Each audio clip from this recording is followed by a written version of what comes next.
Morning, colleagues, and welcome to our workshop on data for decision making.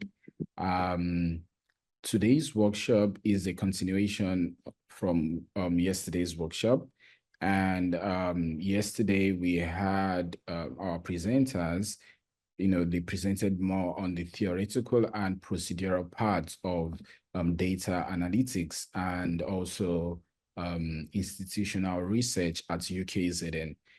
Today is going to even be more interesting because today we will be looking at more of a practical approach.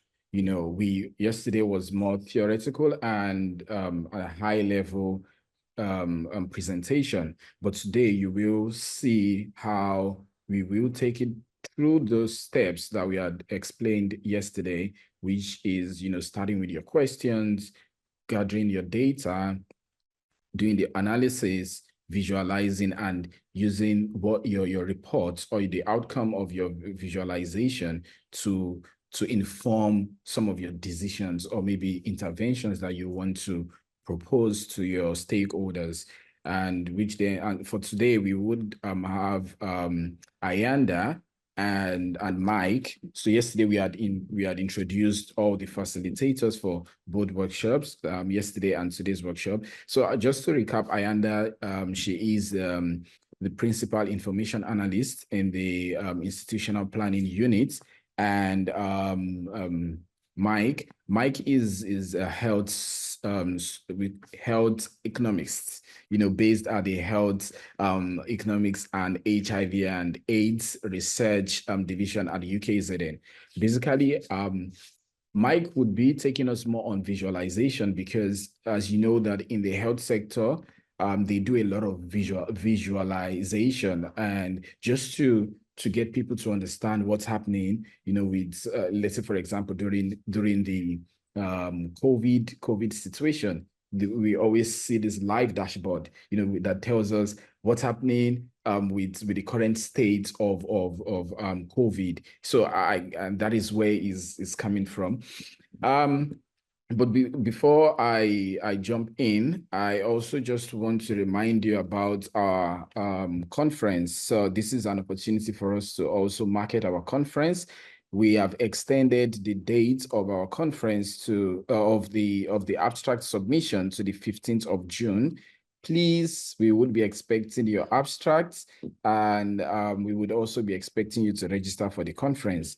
Then, without no further ado, I would like to ask Ayanda to start a presentation or demonstration, if I will put it that way. Thank you.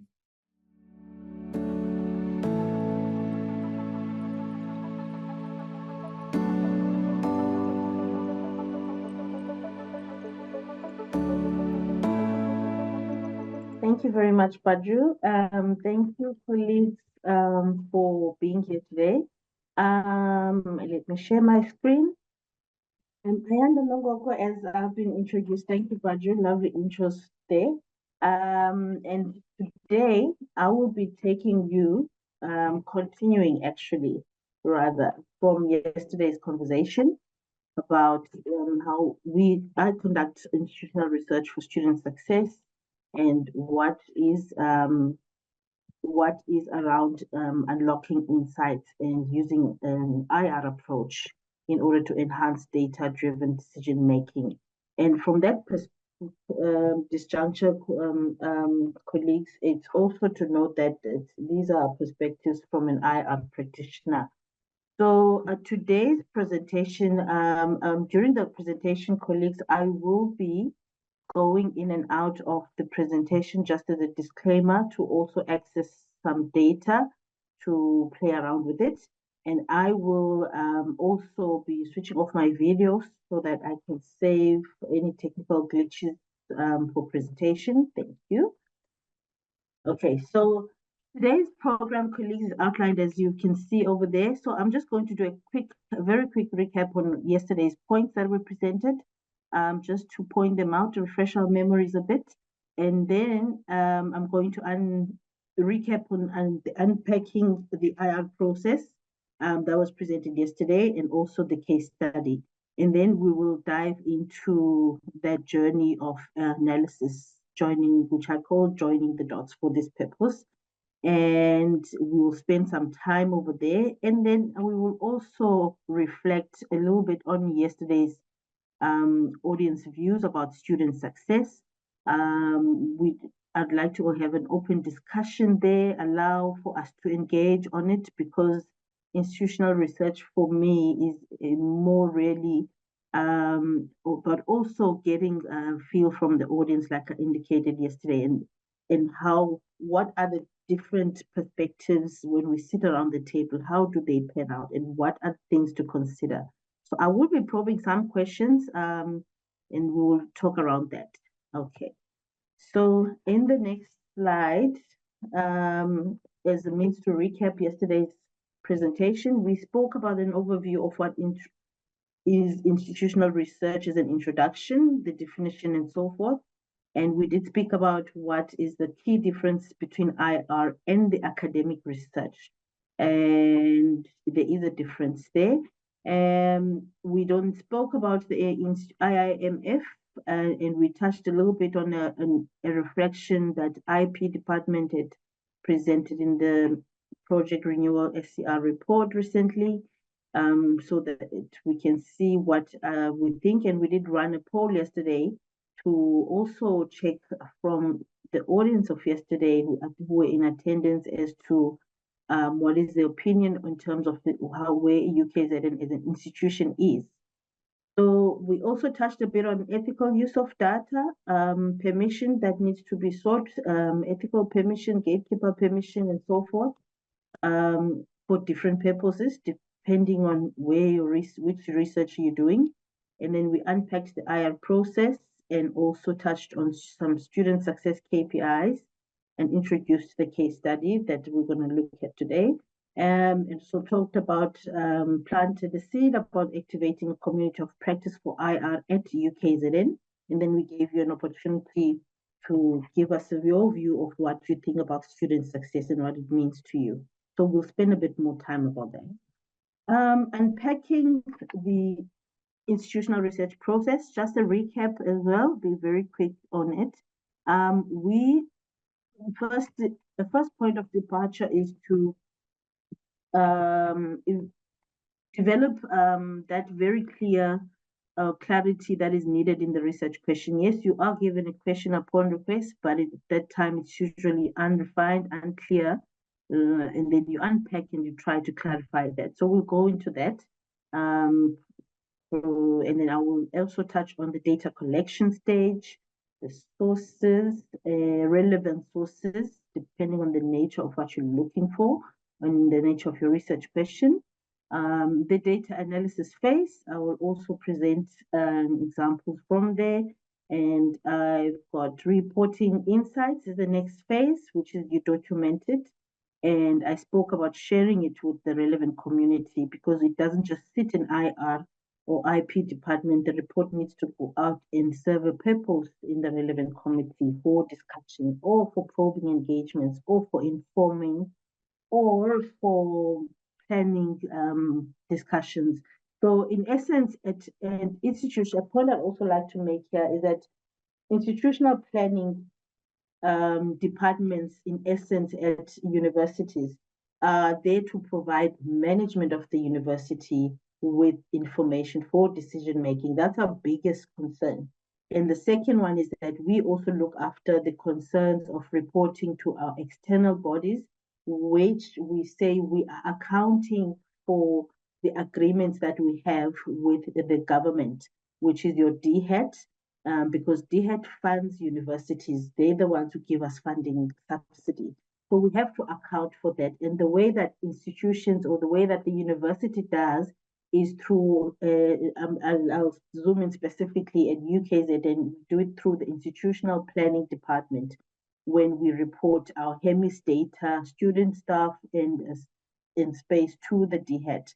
The information on space and student, HEMIS does get audited annually. So when you see it being presented in public platforms out there, it is an audited, validated kind of data. So it's more nationally, that's the data that gets to be presented in parliament reports. It goes all the way. So this kind we need to get to understand that the level of importance of ensuring that we abide by our policies that we implement in the system now when we capture data, because the data of HEMIS doesn't come from planning. Planning doesn't own any data or captures data. It comes from your processes, from your colleges, student record registrars division, because they actually capture the data at that point during registration. That's how we start to build having raw data. And ultimately that data gets validated. HEMIS gives you your HEMIS errors, which you deal with. You go back to the system, make corrections in the data source, and until the data is at the level of quality that is expected. And then your HEMIS office reports, submits that data schedule to that data set to DHET. Then DHET funds us based on what the performance, but then DHET does a further scrutiny at the university, because they look at your annual report plans and your annual reports that you reflect and you account for progress of your targets and KPIs. So basically, what I'm trying to highlight is that we've got two types of strategic reporting that is mandated for us to submit to DHET. We've got a quantitative strategic plan that we allude to, which is your enrollment 6-year long-term plan. That is a phase that's submitted in different phases, and it is being reviewed halfway through the 6th year. You do get an opportunity at DHET to review that, but not significantly so. So that becomes a contract of agreement for the quantitative targets. So the targets are in that document. So if you aren't familiar with what you're supposed to be concerned with at colleges are supposed to be concerned about the enrollment targets and looking after the compliance and meeting or however we have planned to satisfy or meet those planned targets. So those are a big concern. And unfortunately, because it's an agreement between institutions and DHET, you don't get to change that target as and when you please. The process of changing a target, colleagues, is through council approval. You know that's a lengthy process. It begins from the bottom right up to this enrollment planning that we do in planning. So we do it once every 5 years, and it's reviewed in the 3rd year. So you cannot in every year be changing direction in enrollment targets anyhow. That isn't, because it's a strategic agreement. It's not an operational agreement that you change every day. So if it comes about that you have to change on a daily basis, that has to be done tactically in such a way that it doesn't interfere with the institutional target that already has been agreed with the DHET. So before you start deciding to change what your lower level granular is in terms of enrollment target, please consult what your institutional target and how you're affecting that. If you are affecting it and it's already set, then it means you're not supposed to be changing the tone on the target. Or if it's a corrective measure, there's some shift you're doing in line with the same SESM category or whatever, because we've got granular information, which you will see when I unpack an example of the BCom that we've stipulated in the scenario. So what I want to emphasize is that the enrollment planning document is so important that much as it's at strategic level, we need to know how we affiliate in it. You need to know how you contribute to that target as a school. You need to know how you contribute to that target as a as a qualification academic leader that's looking after that. So you need to know where you stand in with regard to what the institution's direction is ultimately. Same applies with the qualitative strategic document, which is your annual performance plan, strategic plan, which gets broken down into annual performance plans. Those annual performance plans are an annual mandate to be reported to DHET every December, and those are also reported and accounted for in terms of where the performance is. And I think if I can make reference to the last week's series that was presented by my colleague, Mr. Play Anil, it was when he took you through the institutional IMM in HIDA platform. It's sort of a qualitative and versus your quantitative presentation of what our performance is against our key KPIs at that annual report. Also, we've got two situations in the HIDA system. So we've got a bit of what we say in the annual report as well as the HIMIS data. So your HIDA system is something I'm really encouraging and expecting you colleagues to visit, familiarize yourself, and familiarize yourselves with where your responsible qualification programs, schools, whatever level is of your accountability is, where do you stand in that? Are you and monitor that, monitor how things are going over there, because it is a concern that impacts institutional figures. Yeah, before you actually get to a point where you go deeper into learner analytics and understanding where your factors of problems are and how you can what interventions you want to put in place. Be concerned about where that direction as well is being affected whilst you are doing that, the good work in that. So the next step, the 6 and 7 are beyond the IR process, but it's where IR gets to impact eventually. The decision making is at the platform now, which is beyond your dissemination of the report. And it's definitely aiming at having an impact and informing strategic planning, as I've just mentioned, the role of IP around that. So the last one is the feedback and continuous improvement cycle. We always look after that because we want to know in terms of feedback from those sittings as well, what kind of feedback can we get and what kind of direction or what kind of things are they looking for? That's why we're asking you yesterday, for example, at the end as to what is the meaning of your student success in your different areas, and you gave us some pointers. So if I can then go to the next one, which is the recapping on this scenario. So just quickly recap there. So the scenario yesterday, just the scenario, say IP receives a call from a college management or from a college academic, and you're asking for evaluating graduation rate performance, but maybe this is what all you give us in an email or you write to us. So this is the scenario. We said we're interested in assessing a long-term performance over a 10-year period up until 2023, which is a full, so it means all these academic years I have a full complement of data. At least there's no halfway first semester or second semester. It's not that complex. And this is for our BCom general students. So we've been given a scenario to zoom into there. So what is the throughput rate of these students completing in double the time? And the degree is a 3-year degree to complete. Further information we've been provided in this request is that this consideration comes in light of the recent basic education policy adjustment, which has lowered the pass mark to below 50%. And our goal is to ensure that the quality of education we provide remains high, equipping our graduates with the necessary skills to impact positively this accounting profession in South Africa. So the university has an MOA. So this person tells you, much as they give you all the chaos or the ingredients of the problem that they want you to address. Sorry, the question that they want you to answer them, the throughput rate, that's a glaring question they're asking there. They want a throughput. So they're very clear on what they want, at least. So the university has an MOA. So it gives you a bit of info, and you can already, by this last sentence, then there's something beyond what is being said here. So the university has an MOA with one of the big banks to provide an internship program opportunity.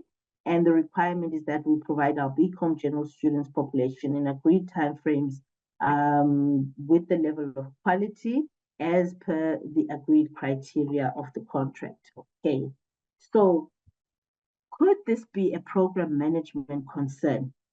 That's the first thing as an IR practitioner I would immediately think about. Could this be a program management concern or what?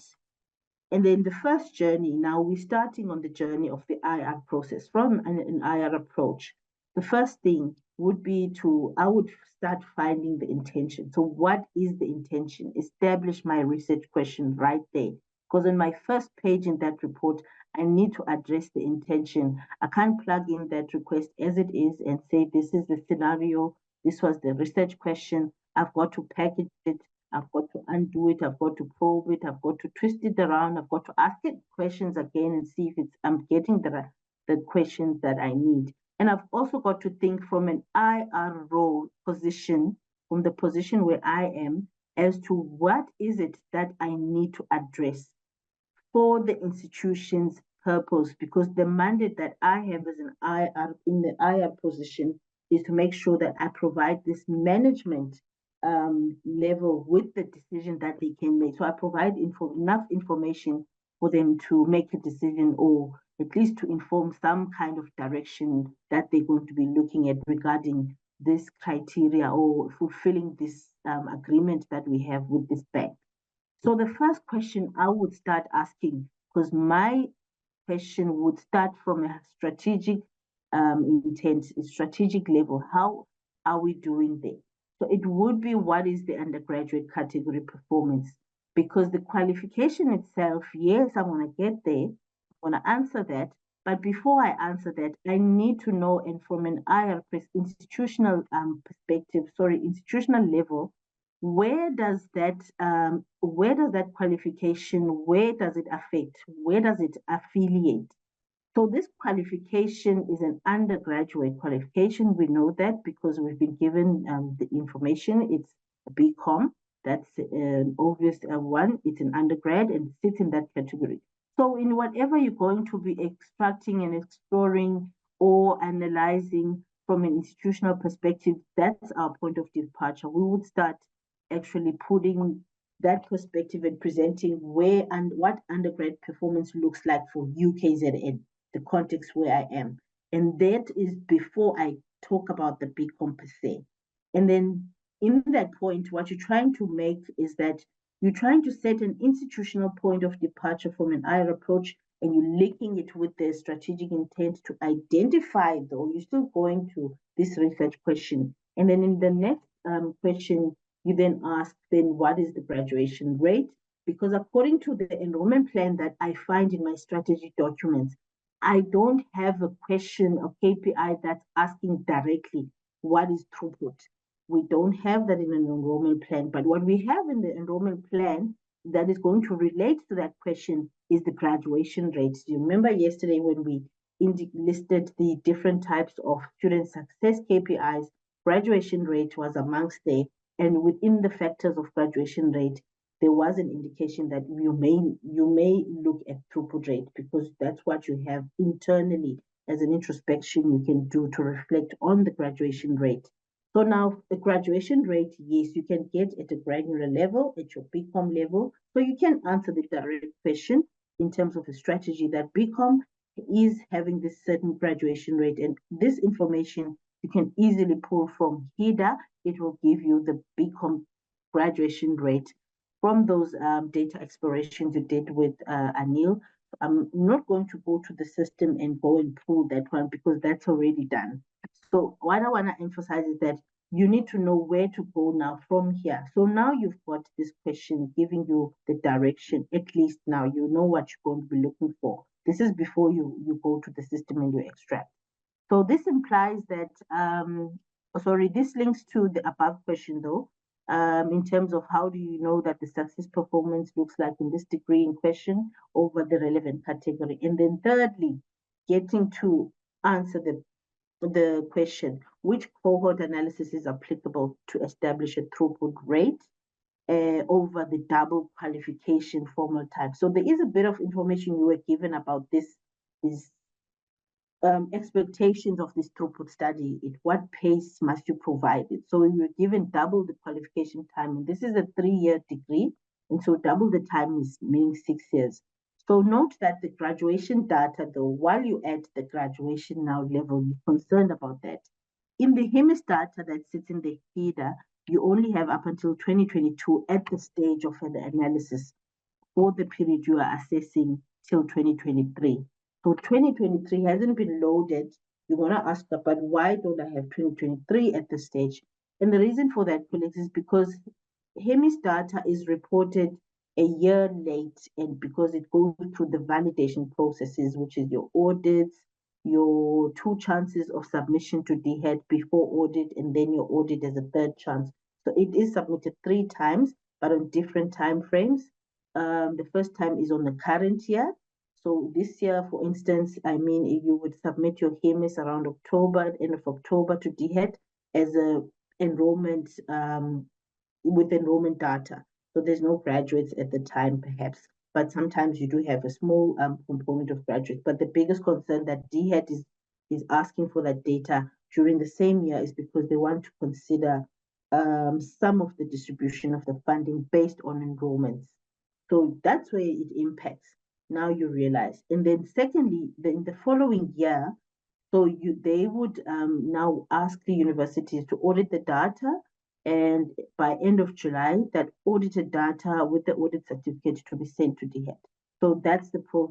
So that validation happens until you make sure that your data is at an acceptable level for going through to DHET.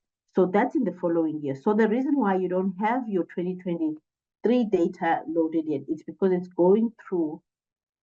has gone through those phases. And then within planning as well, we've got a schedule of phases on when do we update the databases. So another question I touched upon yesterday in my processes there is that you've got to know your databases. So you've got to understand your databases within your context. Your II web portal, as you were taking through last week, and your header, when do these information data sets get refreshed over there? So it's the refresh schedule in the header platform that will make us not have the 2023 at the stage, but it is within the university going for uploading.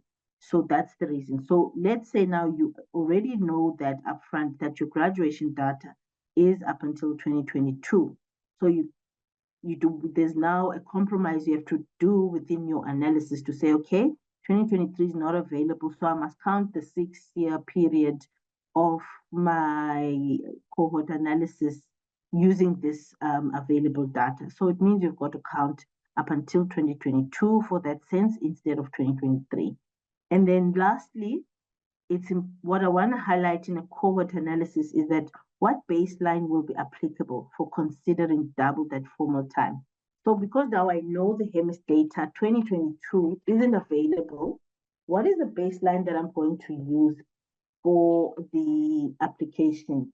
And for this example, if we count 6 years backwards from 2022 to 20, it takes us to, literally you do a count, 2022, 21, 20, 19, 18, 17, it takes us to 2017 as the 6th year.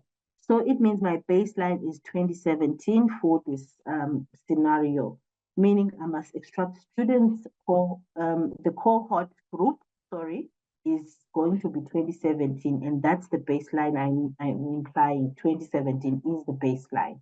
So you've determined the baseline there and what it's going to, before you go to extract.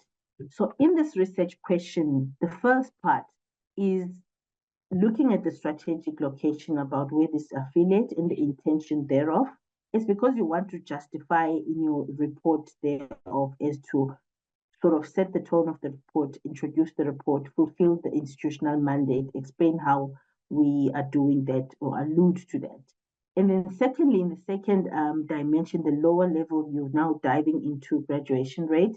You're finding the connection to accountability. There's no throughput rate in the enrollment plan, as I've said, so you're finding that accountability within that spectrum. And now you are internally exploring the operational data at cohort analysis, because that internal exploration allows us at operational level to look at cohorts at a qualification level, and it also can now be able to give us what we want, throughput rate performance for this program.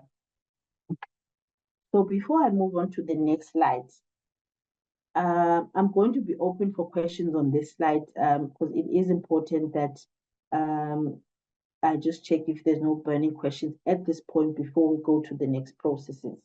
So, Chairperson, do you mind checking if there's any hands up for this, if there are any questions? So maybe we can just open the floor for questions now. Please, if you have any questions about this slide, which is, where you're trying to define your questions and see clarity on what you're supposed to do, please raise your hand and then I would let you ask a question. Okay, so if there's no hands at the moment, I'll continue, but if there is one hand that comes up, yes. Can you please allow it to come through? Yes, I will inform you. Okay. Sure, thank you. Thank you. Okay, and then let's recap a little bit before I continue again on student success KPI. Yesterday we said in definition that is a matrix that is quantitative and qualitative. It's for evaluating effectiveness of our institution and ensuring student in supporting and ensuring students' achievements. So I just want us to get that essence first. And then the origin of those KPIs, those are agreed targets with stipulated in the quantitative enrollment plan, which is a strategic plan. And the key defined KPI student success output in that plan is sitting at the section called student output, a section C. It's in section C in that document. And those are the two KPIs that you'd find. And for each KPI, I want to just recap a little bit as well. Internally, we're saying for graduation rate, we track that via a cohort analysis. So for insights about the pace of student success and intentions for reduction of dropouts, perhaps it is something you would start looking at, because you're going to be getting a lot of factors once you start pulling that cohort analysis through. So success rate, on the other hand, graduation rate is at qualification level, but success rate is at module level. So its success rate is an internally evaluation of our pass rates at a module level. So internally, you can go trace it via the pass rate module reports that you would find in the II web portal, the data source that you've explored there. There is a specific pass rate tab where you've got lots of data you can pull from there, and you can drill into your lowest level and see what the problem areas are. That's for deeper insights into student success output, and possibly that's at the level where you're now dealing with your learner analytics, because you're now specifically looking at your specific classroom group and you want to dive into interventions. You're now beyond just the data analysis, basic data analysis phase. So in terms of the case study, if we were to attempt now the data collection stage, we need to understand where to source the data and which data is needed for addressing the research questions. And we've done that in the first point of departure. So in this table, I would like to give you specific content about feeder system and the II web portal. And remember, these are the two right now I'm mandating us to go to according to this example. So the feeder system would be containing your validated data and your enriched data sets with enriched operational data dimensions. This is the good part because it's the two-in-one. So you can drill into the lowest level at your school, college, school level, quad level, from the HEMIS data that is being presented. So you can actually know from the HEMIS data where I stand in terms of that graduation rate. What is it? What does it, how do I affiliate to that 20% or 25% graduation rate when I look at my college, when I look at my school, when I look at my qualification? And the reasons for why HEMIS data is because it's validated data, it is audited data, so it doesn't change, it is constant, and it matches the data that nationally they also look into when they do their own analysis. So the second one is the II web portal. Just to recap as well on that one, operational data, it's got live data, and that changes applied frequently in the source data, which is your ITS system. That's an ERP system we use, and this is connected to that because it reads from the operational data that happens when you transact. So that, please expect it will not look the same as the HEMIS data. Your numbers, your denominators will not look exactly the same, but I'm not encouraging ignorance in that sphere. While they don't look exactly a match to match, the one is to equal to one, it is a concern that from your point of departure from the HEMIS data, where you pulled in your first reflection of where you affiliate, the denominators that you have there, and unpacking that, those enrichments are helping you to unpack how it looks about what shapes your denominators. Take note of that, and while you're in your live data, also assess how much of a deviation are you, how significant is the variance. And if the operational data can tell you, because that's what it can tell you, at what stage does it start to differ with your HEMIS data? Because it is a concern if you find a 50% deviation. For instance, I'll make a silly example.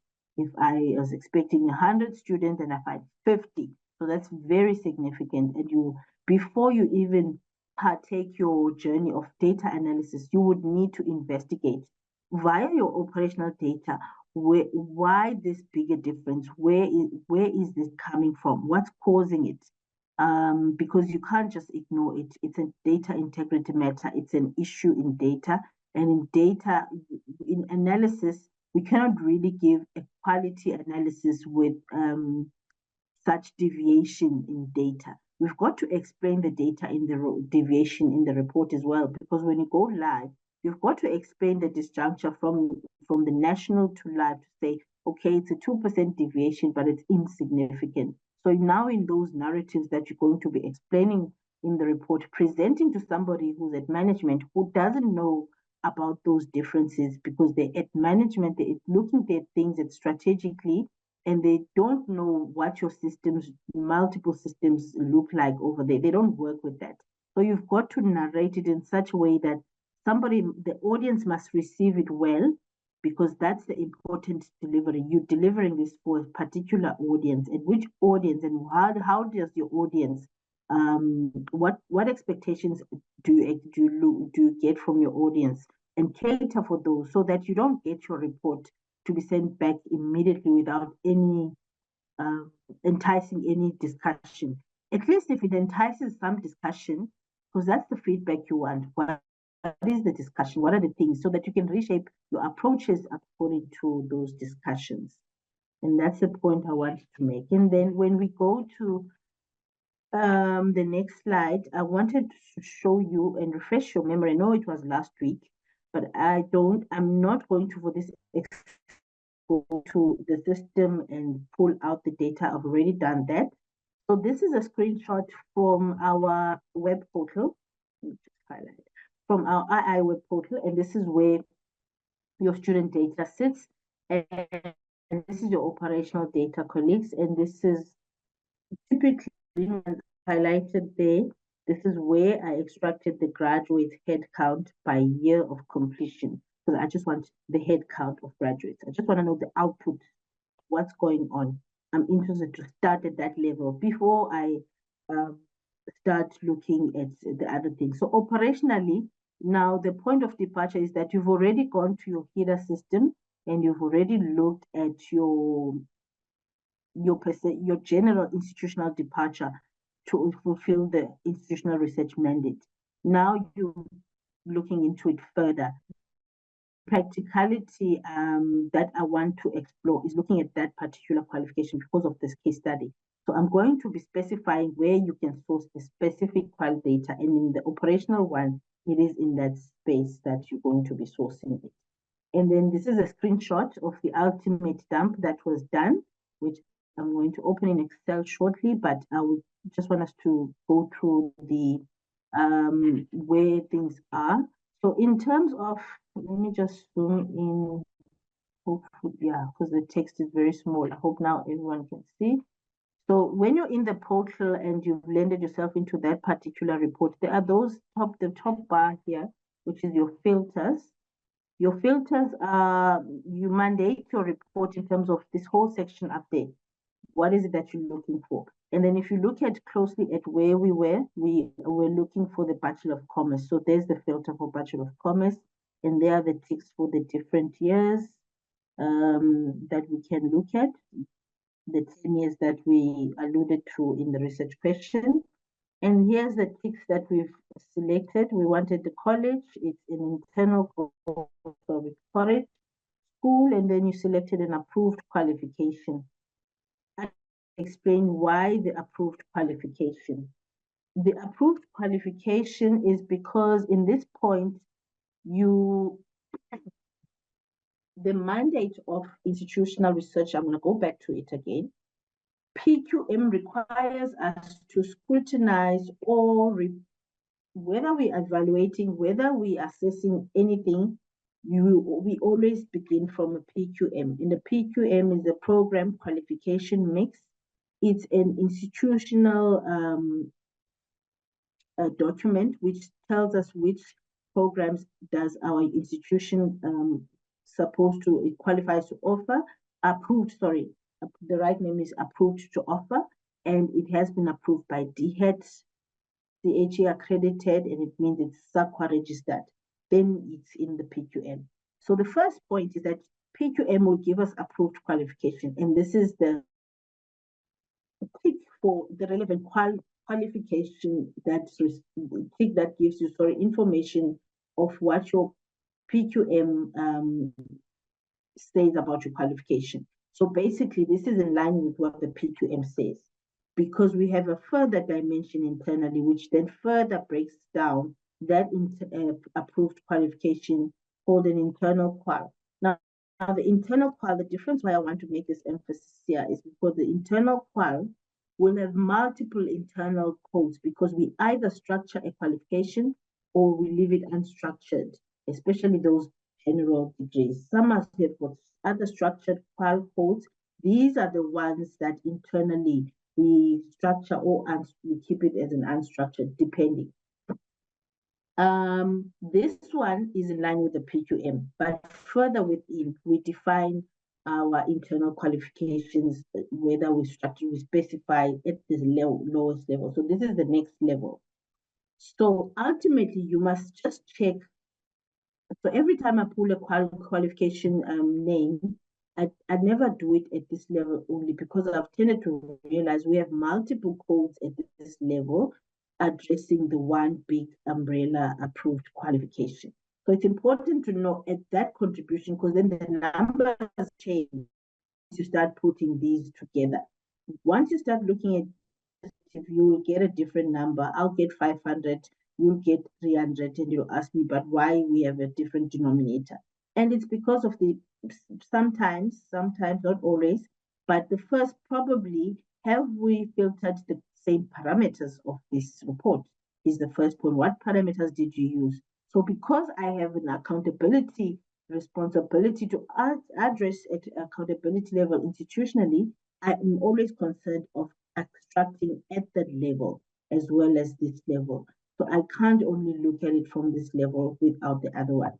So that's the reason. And so this report, at the time of you will see the date. At the time of the extract, this is what it produced.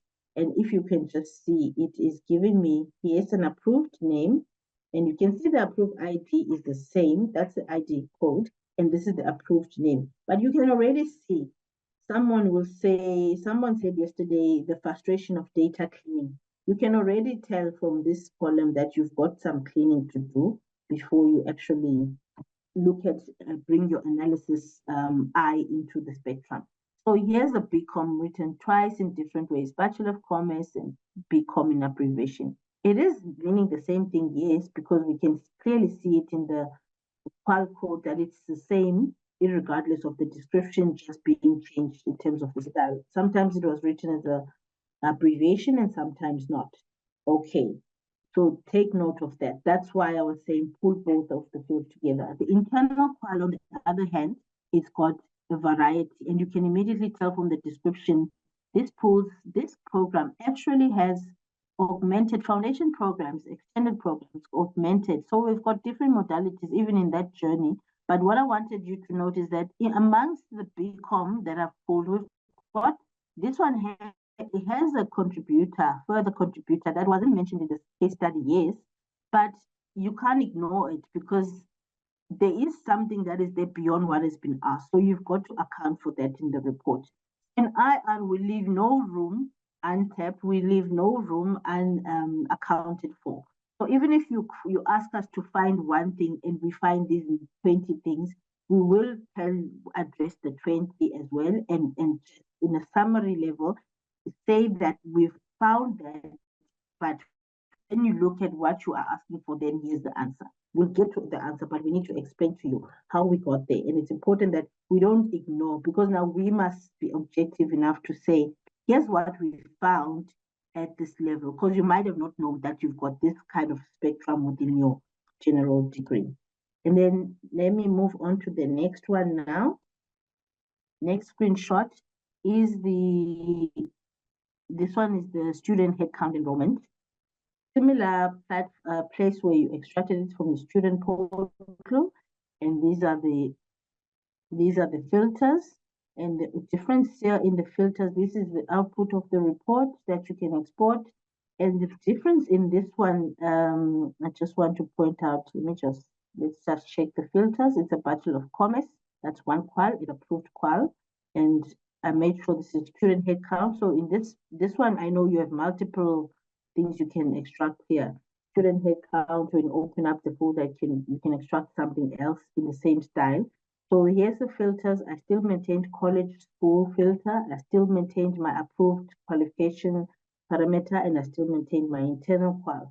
But because it's enrollments, I went a step further and I extracted entrance category. At an institutional research level, we are interested to account for enrollment plan, like I said, an entrance category is going to give me the different breakdown of the different enrollments at first time entering, non-entering, and transfers. I want to know about that because I'm interested to know about my first time entrances, whether we are meeting the target there or not. So you might be looking for another question, but you might discover another dimension that you think is important to introduce to the matter before you answer the question of the research question. And then the other parameter I just want to bring your attention to when you're on this operational data platform for your own purposes of extraction is that because we're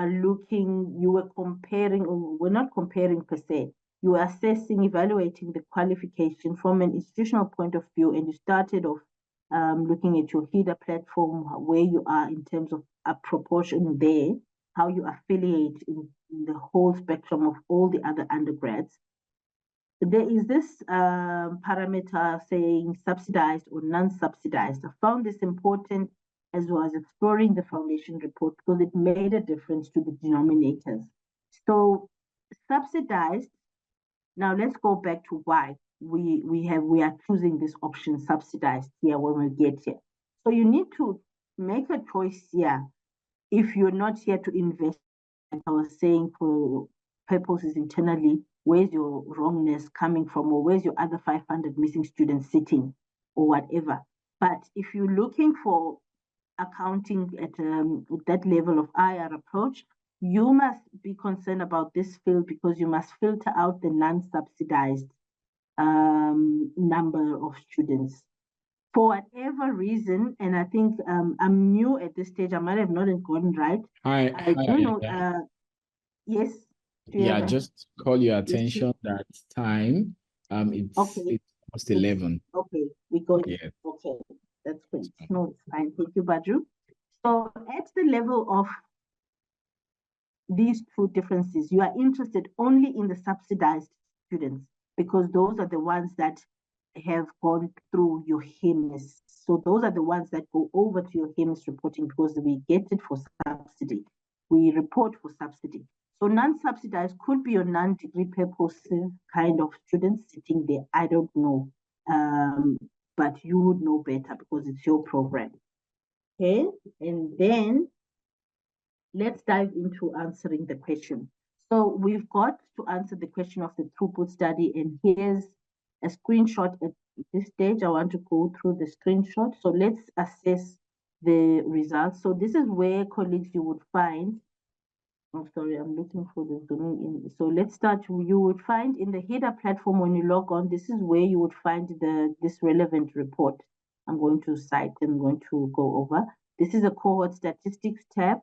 And in this tab, you've got two tabs, the management overview, or you maybe have one. I'm not sure what kind of access you will find when you get there.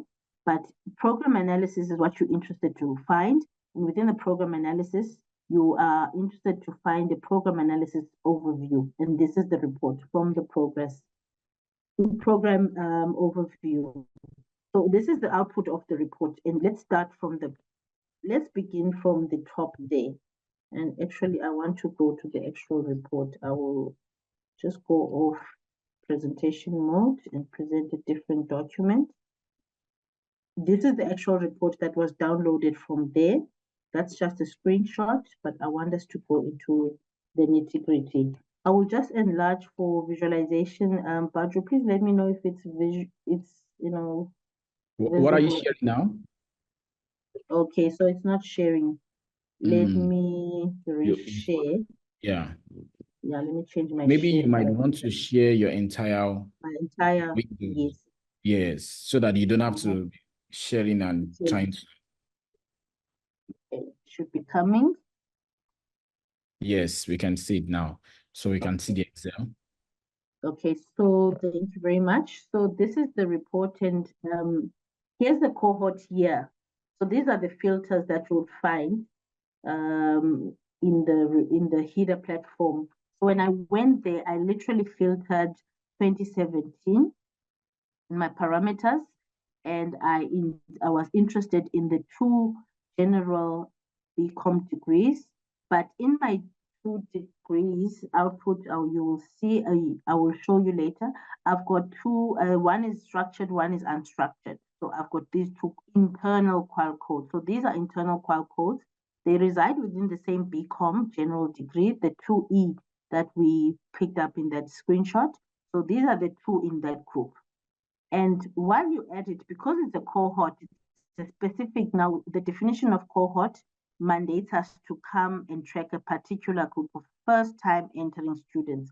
And this is where I come in now. You will not automatically get a report like giving you first time, but you must come and condition it and filter and select the first-time entrance, which is the F in the F10 category field, to allude to filtering only the first-time group students. So this is true qualifications that is in this report. And when we get the output, we got from the first year. Now the report represents the data in this manner, first year up to the number of years, because it's a 6-year extract, about double the time. 2017 is your first year. So your first year, it says that there were 668 student F10s enrolled, particularly. We can go and check that against your operational data, and I will see if that's the case later on. But let's go to this assessment. This is the important one I wanted you to get to understand. So in this report, here's your baseline is telling you. So HEDA is already designed already to give you the baseline. Yes, it's not a clean enough report to just dump and produce to somebody, but at least it's a summarized extract of a cohort analysis. You can immediately know what's going on. Can already give you some indication. So in the third year, you are expecting, before we go to the data, let's highlight now manually, this is what I did. In the third year, because this is a 3-year degree, I will indicate my end to say this is the formal time. And my fourth year will be my end plus 1. This is my fourth year of the period of study that the students are progressing. And in the fifth year, it will be now N plus 2. I want to do this manually, colleagues, because I want us to be on the same page about these N plus indicators and where do they come from. So in this scenario, for example, this is how you would establish the N, which is your formal time, N plus 1, N plus 2, N plus 3, because sometimes it's not given at this level. You've given it in this manner, and this is how you would convert or interpret it for purposes of knowing, in terms of relating it to the N plus rule, which one, what does it look like, which year is applicable. So let's go. Enrollment retainments, we've got, here's the answer for enrollment retainments. There they are. Retained students in percentages as well as in head counts. These are the two fields you are concerned about, the data you are concerned about, because that shows you so in your report, you want to be taking this one across. That's the factor, the retained students. You're also concerned about dropouts, because throughput gives you who else is lagging behind, who's going out of the system as we're going forward. So here's your dropout. I'll just give it a different color. The head count, and this is the percentage. Here's the stop out, because the stop out is for the students who stop and then they do come back later on. They just stop during some time and they come back to the system to pursue their studies. But in the dropout, they never come back, and we'll go to that. So this is the basic general dropout. And then we've got a cumulative dropout while you're at it. Cumulatively, so it means adding up the dropouts over the years. That's the cumulative part that you are addressing. So it depends which one you're going to want, but here's the generic dropout, and this one is cumulative, and the other is not cumulative. The one I've highlighted is not cumulative. Same as with graduation, you've got two scenarios, a cumulative one and a non-cumulative one. So you've got the one that is per year, addressing you per year, giving you what exactly it looks like. And for this one, we've got two people that started graduation in the second year, and that's a bit of an odd thing to get. So I would normally highlight these two and say, but this is data error. There's something that went wrong. So this could be a data error. And because it's an insignificant error to the number of students that I'm dealing with, in terms of the size of the number, I can then comfortably continue and add these two students in the following year before I go and investigate further what's the error about.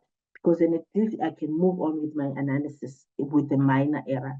But if it's a significant error, I encourage you, I recommend you stop with the analysis and you go back and you get to the bottom of this error or what the issue is over there. So cumulatively, graduation, as we go along the year, we add up, this is the performance there. And as you can see, it's going up. If you look at it from that point of view, it's 22% up to 58. So now the result, colleagues, is in this area. In terms of cohort analysis, remember the definition. And then when we look at this report and you're looking for that throughput rate, this is the answer for throughput rate. But you've got two answers, non-cumulative and you've got cumulative, and it depends on your what you want to draw out of it, which one do you want to apply. So if I were an IR practitioner, I would give you both scenarios and explain that if I look at it from a non-cumulative point of view, if you look at it, the performance is different there, it's going down. But if you look at it cumulatively, it is going up. So ultimately, I usually give the cumulative one to say, here's the one, but I do sensitize you to say, but non-cumulatively, if you were to isolate this group really and look at it year by year, it is going down. So it depends on what we are looking for, from where we're looking for. And if you notice, there's two tabs that this report will produce. And in tab 2, it gives you your definitions. you already have definitions in case you forget about it.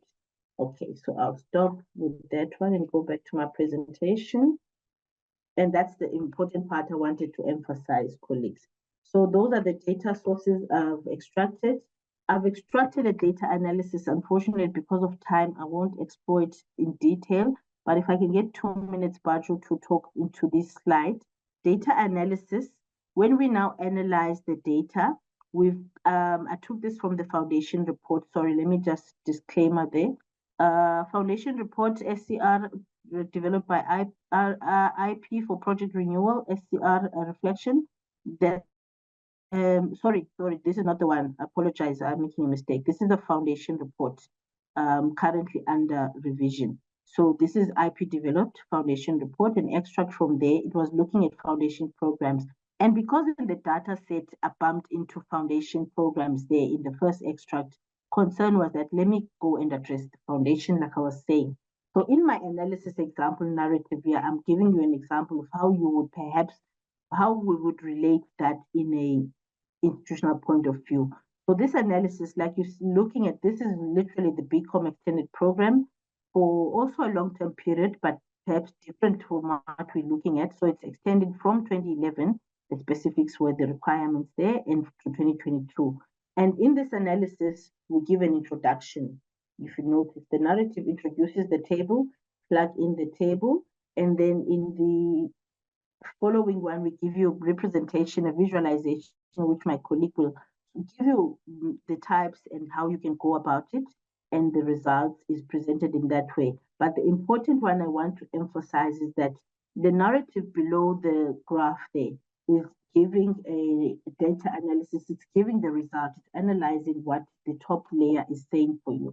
So you literally, for somebody who's not interested to look at the table and maybe hasn't got time to understand, you want to cater for that audience as well. And remember, management is very time bound. In meetings, they spend little time looking, they have little time to dwell on matters, and yet they have many matters to dwell on. So descriptive analysis example could look like this: provide an observation. You provide an observation of what we're looking at, as illustrated in the chart above, and you draw an insight and you highlight the deeper meaning. Now, from an IR perspective, the insight for me that's important to account for, like I was saying, we need to account is the sustainability of the university. So in my paragraph there, you will notice we're making reference to the generating of high income. So let's perhaps touch on it. Based on this analysis, it can be inferred that the BCom program is expected to generate high income through teaching input units. That's because of the high enrollment that are in there, with a relatively low graduation rate resulting from time to undergrad to, sorry, it's supposed to be teaching output unit. Sorry, that is an error. Resulting for teaching input, teaching output, hold on a second, resulting from time to undergraduate. There is something wrong with that phrase, colleagues. But the point I'm trying to make is that the graduation rate, on the other hand, is another matter to address, to say the graduation rate is increasing, or which results to in giving us a higher or teaching output unit, because teaching output unit is based on graduates and teaching input unit is based on enrollments. So it depends on how you want to put that statement. So I apologize there. I might have taken from a very old draft. And then I did want to address the questions of yesterday, but because of time, I will not go into that. And I want us, they are these questions that came, I'm giving you guys to say, let's think about these things as well. So these were the different questions that were posed yesterday. It was about the enrolled, enabling students to take charge for the academic goals, and that we were providing some kind of advising. And these are the other things I wanted you to question as you were doing that. And one of the colleagues had said, are you thinking about evaluating or looking into the results that have been produced to say what the reduction of dropouts is? Because if you're saying in one of your explanation, the reasons, some of the reasons were that students are dropping out, changing to other quals, changing career. have you looked at those, and perhaps what are the interventions that we are doing as a university there? And why do students not know why why the academic intent is? What's the original reason why they don't know in the first place? Do we even provide career guidance or life coaching, or what's the uptake on that if we do? And what about the students taking too long to complete their degrees? What can be done about those things? So while we had that in mind, we, from that perspective, from an I would really, these are now further things would like us to think about, and what are the things, and if we had time, we would discuss these matters. And so I will stop there for the sake of time, colleagues, to give an opportunity for the next story telling with data visualization that my colleague will dive into. I apologize because of time. I couldn't go to Excel and show you how to summarize the data that I was intending to. So because of time, Badru, I will hand over to you, Chairperson. And so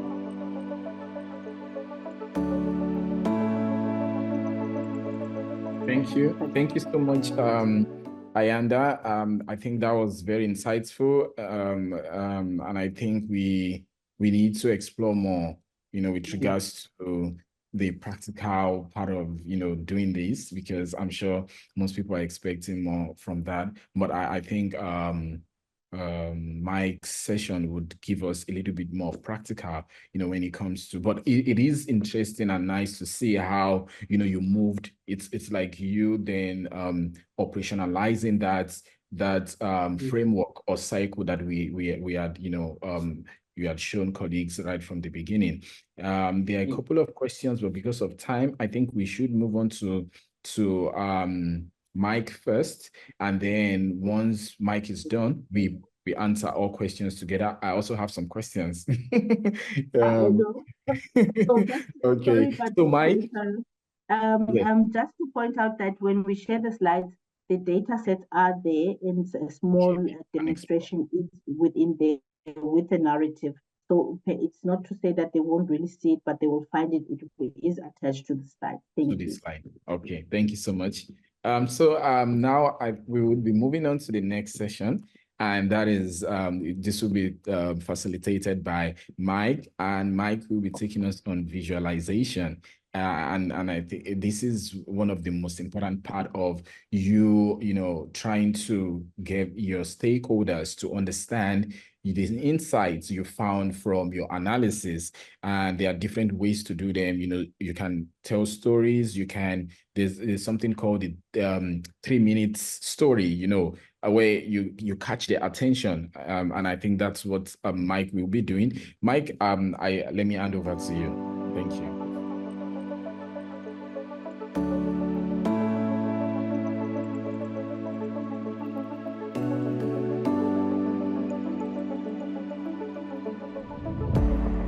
Thanks very much, Badru, and good morning, everybody.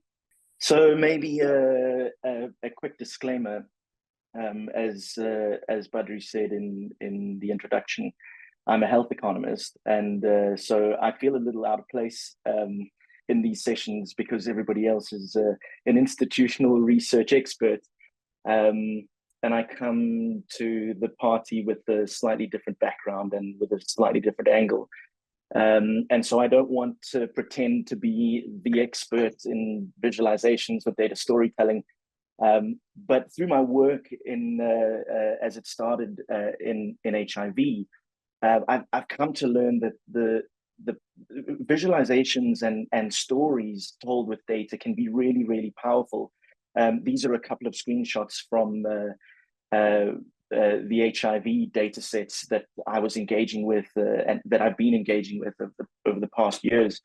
And these kinds of data visualizations and these kinds of data have been used to raise billions of dollars every year to combat the HIV response. And a lot of the time, the people that I work with, and the researchers and the practitioners and politicians, they don't have time to engage with data in the way that us as economists or analysts have the time to do.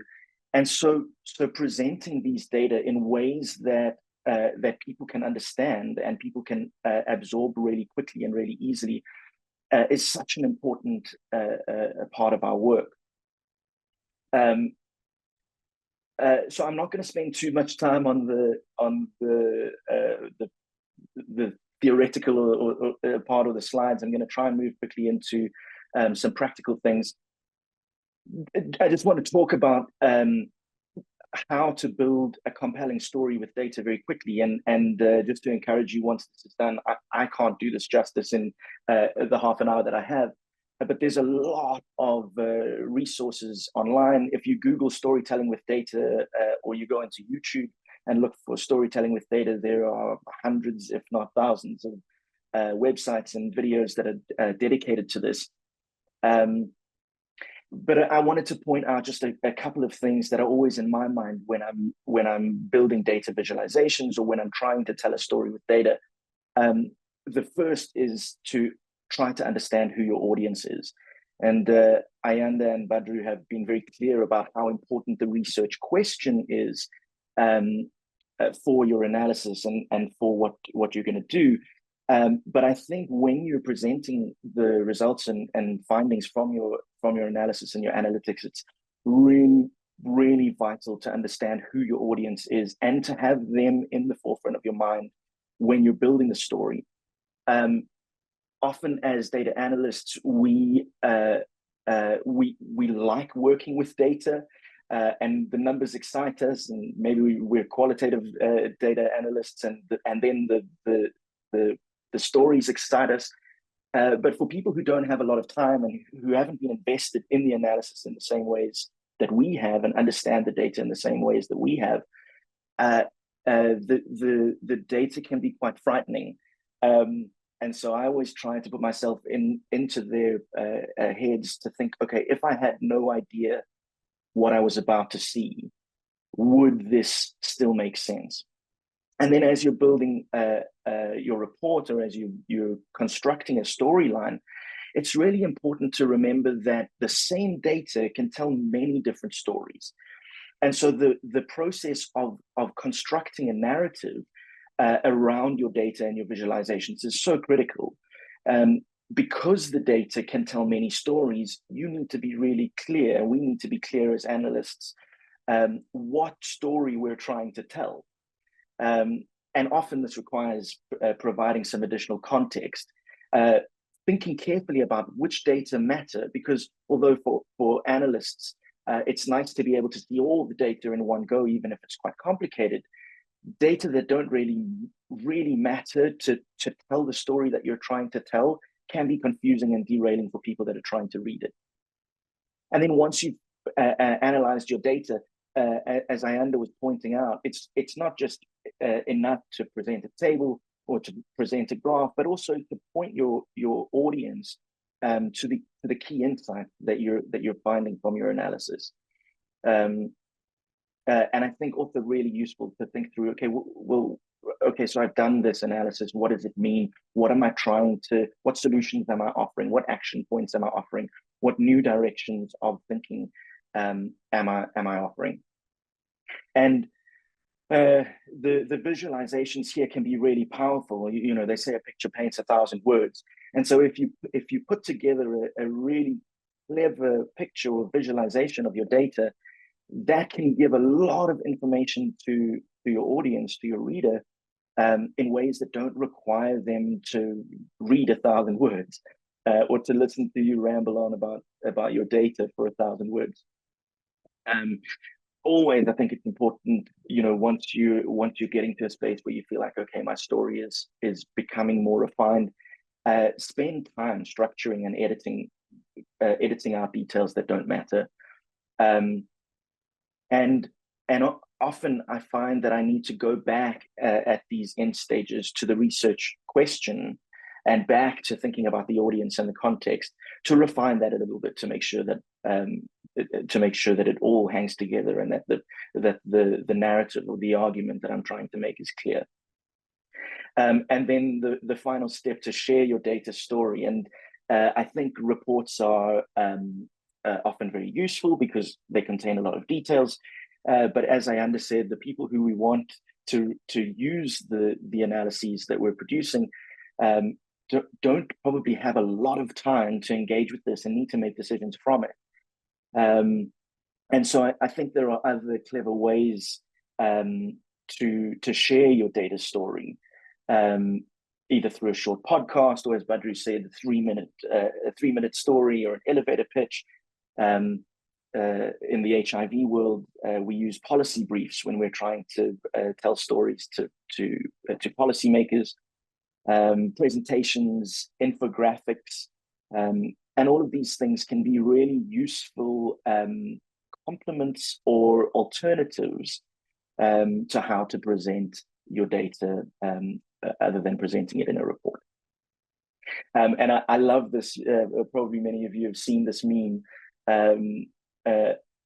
It's just a really good illustration of the journey from unordered, unsorted, chaotic data to data. And I don't know if everybody can see the pictures, but these are Lego blocks.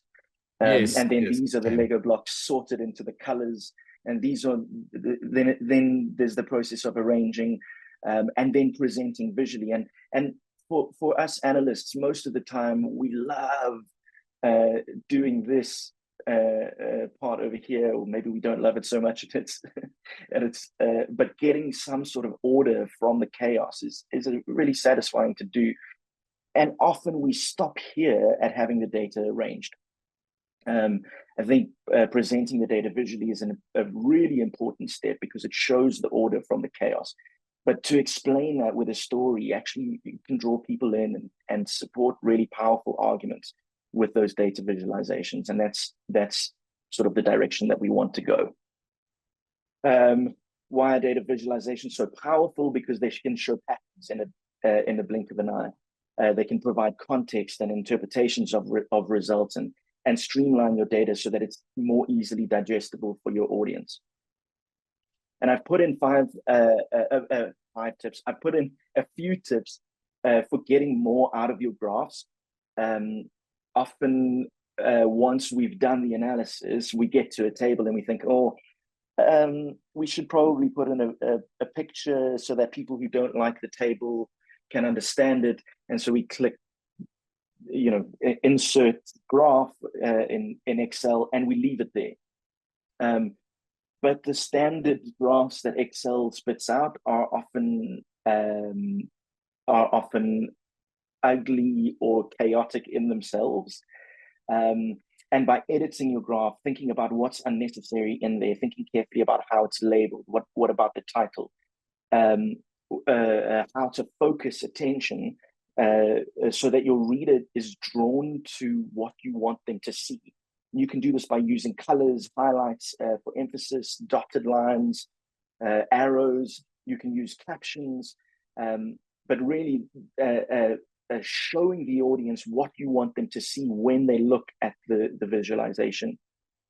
And then also to think about how to give context and to think outside the box and get a little bit of creative and not just use a standard line chart or a bar chart. I'm going to pause for a second before I head into my Excel spreadsheet and answer a question. I saw a hand pop up and then go away. Yeah. Do you want to ask a question now? Please, if you want to, I saw the hand was dropped, but if you still want to ask a question, please just raise your hand and I would allow you to speak. It could have been a mistake. So, okay, maybe you can go ahead. Let me share my screen again. Okay, I'm hoping that you can see the cohort graduation statistics that Ayanda popped up. Yes. She popped up a few minutes ago. And when you generate this report, so I'm gonna try to use this as a bit of an illustrative example, and hopefully this shows how spending time with our graphs and visualizations can help to improve our ability to communicate and our meaning. When you generate this report, it spits out a graph for you. And I think that this graph is certainly a better start to a visualization than simply leaving the data in a table. This table, although it contains all of the information and it's for analysts and people who are comfortable with data, it's really useful because it contains all the information. It's really difficult to read, especially for people who don't like numbers and don't understand percentages. And so a picture like this is a really good start, a really good alternative to starting to think about how to present the data a little bit better. But I think that this chart really can be improved in a few different ways that help to convey the meaning a little bit better. And what my intention is in this next section is not to produce the perfect chart necessarily, but to take you through my process about the types of things that I would be thinking about and the types of options that I would be considering in making this graph a little bit better. So what I've done is I've just replicated this graph, which is not editable at all, and I've created an editable version from the table just by selecting the table, the lines that I want, the enrollments, the cumulative dropouts, the cumulative graduations as percentages, and inserted a line chart like this. And with a few edits, it looks almost the same as the picture that's produced by HEDA. So what I'll do now is— Can I just ask you there, Mike? You yes. highlighted those rows that you wanted to use, that you want to use in your visualization. Did you have to create a different table to pulling out those rows, or do you get what I'm Well, trying let to me say? show you here. Let me show you here. So if I select this percentage enrollment and I scroll up to my table, you'll see that it's pulling these data from this row here in the table. I see. Okay. And sometimes, depending on how the data are formatted in the export, you may have to do a little bit of cleaning and a little bit of fiddling. Sometimes in exports, it merges cells, and you need to unmerge them and do a little bit of tidying up.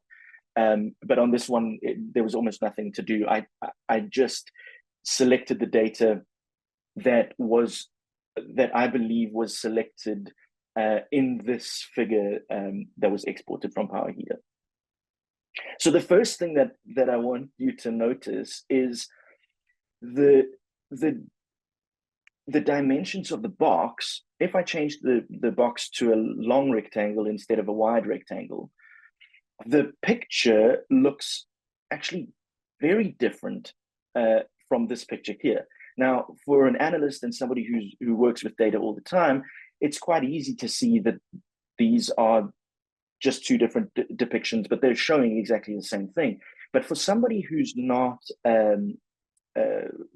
into the statistics or graphs, this picture looks like things are happening very slowly, and this picture looks like things are happening actually very quickly. So this is one thing that I think about, that I always try to think about. How would I size my visualizations? And it's not just dependent on how much space I have on an A4 page, or it needs to be a certain width to fill a PowerPoint presentation. The dimensions of your visualizations really matter for conveying meaning. Also, something that I always try to think about is a line graph the most appropriate graph to be using to depict these data? And I think sometimes line graphs, people use line graphs to show trends over time. And so, yes, perhaps a line graph is an appropriate place to start, but I always think about things like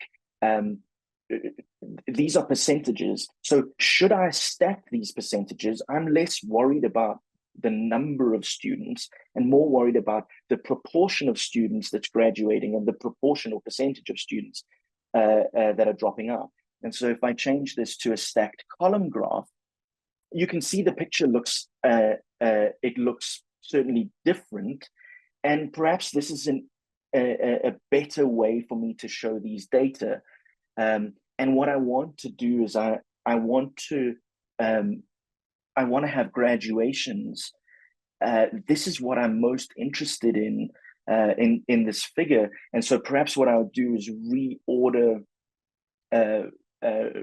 things slightly so that graduation rates, so that the graduations are right at the bottom. So I move the graduates up to the top, and I move the enrollments down to the bottom. But in thinking about this a little more carefully, I'm not convinced it's necessary to show the number of enrollments. You can see in this figure, the number of enrollments is just inversely proportional to the number of graduations and dropouts together.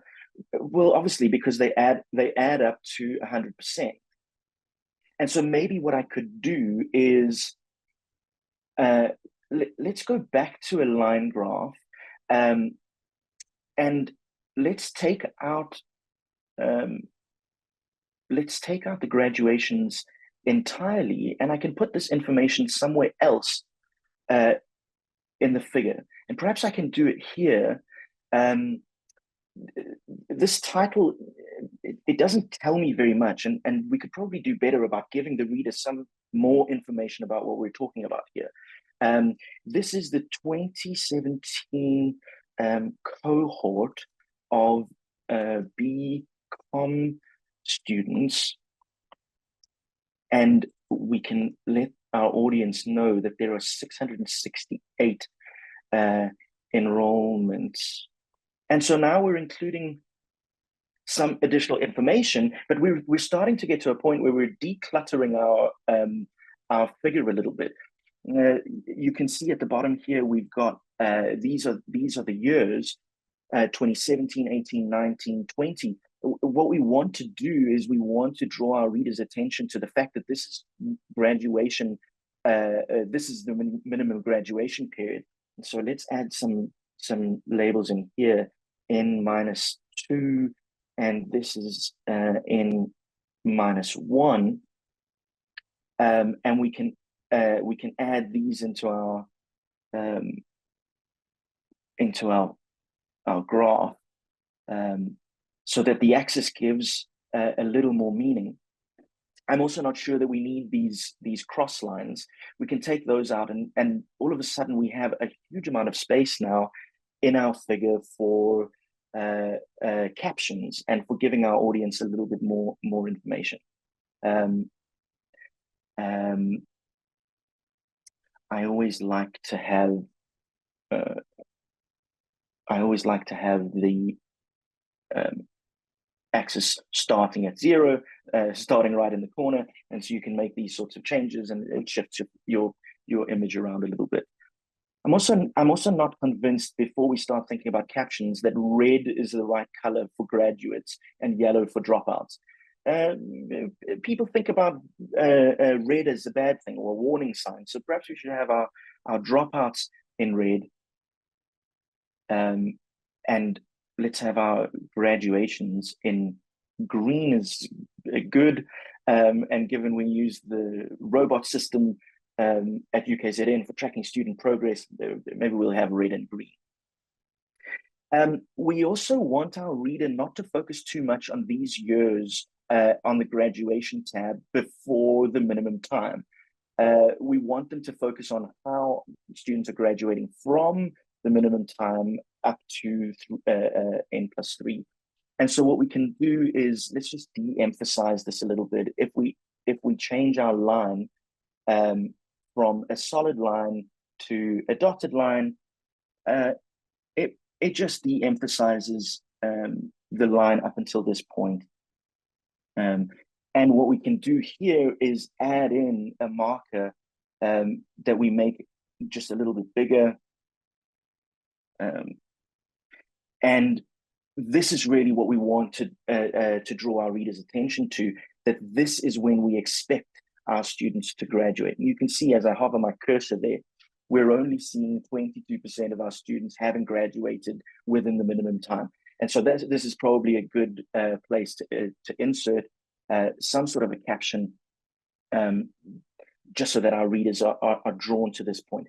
22% of students graduate minimum time. And you'll have to think about how you want to place that, and maybe we can think about that a little bit at the end. Also, you can see that dropouts increases really rapidly after the first year, and then starts to decline from that. And if we have a look here, 15% of students drop out in the second year. We can go up here and do a little calculation.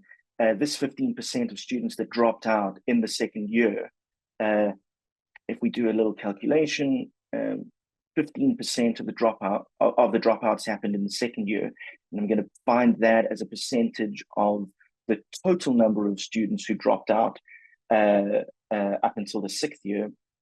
Let's make that a percentage, and that's 40%. So I'll write a little note here for my reader that 40% of students, 40% of dropouts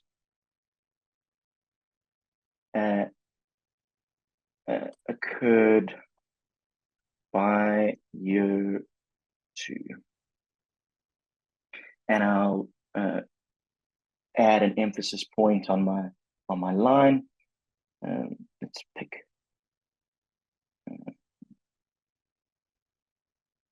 okay. And then I probably want to draw my reader's attention to what's happened by the end of the period. And so again, I want my reader to see this point here. And so I'll add in a bigger marker. And I'll add in a bigger marker here as well.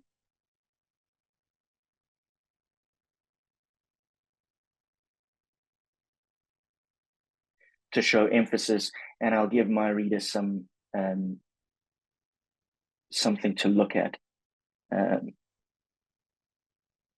58% of students graduate in minimum time plus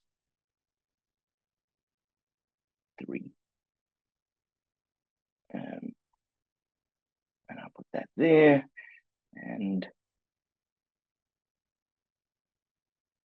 39% of students drop out. And it's probably enough to say that 39% of students drop out.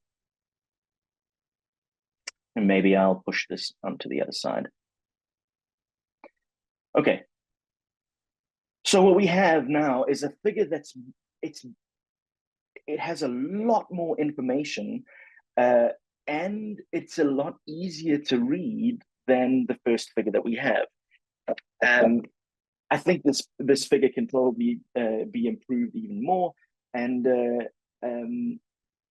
I think part of what you should see at this point is that the process of refining your graphs and refining your visualizations doesn't happen in an instant, and especially for new types of analyses or bespoke kinds of analyses.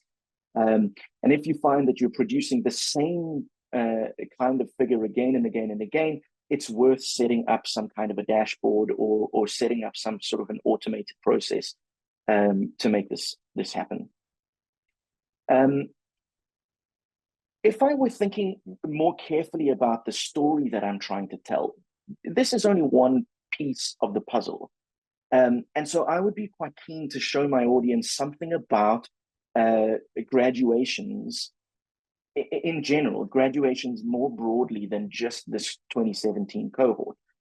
And so what I've done is I've also pulled out from II some data about enrollments and graduation. So this is an extract from the II website, where I've pulled out just the undergraduate qualifications in the College of Law and Management Studies. the approved qualification name and the internal qualification name. And these specifically are the ones that I'm looking at. These are enrollments year on year, and I'm looking just at first time enrolling students. So these are the ones that I'm most interested in. And you can see I pulled out the years, well, maybe you won't be able to see, but from 2014 to 2023, that 10-year time frame. And then as a separate exercise, I pulled the graduation data from the II website. And again, just for the College of Law and Management Studies, and just for the undergrad degrees, and you can see the number of graduations per year. And it's a little bit fiddly, but because I've ticked the same boxes on the II website, these columns in the graduations are pretty much the same as the columns in the enrollments. And so it's a few minutes work to bring them all together, labeling the enrollments with an extra column for enrollments, and then having the graduations as part of the same data set. And here in the column where I have F10, the F10 category, which shows my entering students, first-time students, continuing students, and the transfers, and I added some G's for the graduations, just so that I can still use that data when I build a pivot table. And when I build a pivot table, this is how the data come out for the Bachelor of Commerce degree. And if I pull a picture quickly, this is the picture that comes out. It's not a very nice picture yet, and I think it would be worth spending the time making this picture nice. But what you can see without even engaging with the table or engaging with the data at all is that it looks like things are dropping off a cliff. And this picture where enrollments are going down and the number of graduations are going down is not reflected in the graduation rate defined by the number of graduations in a year divided by as a percentage of the number of enrollments in that year. It looks as though from these percentages that the graduation rates have gotten much, much better. But this is partly as a result of the enrollments going down year on year and graduations following, because students graduate only at the very least 3 years after they're enrolled. So if enrollment rates are going down, we expect graduation rates at some point in the future.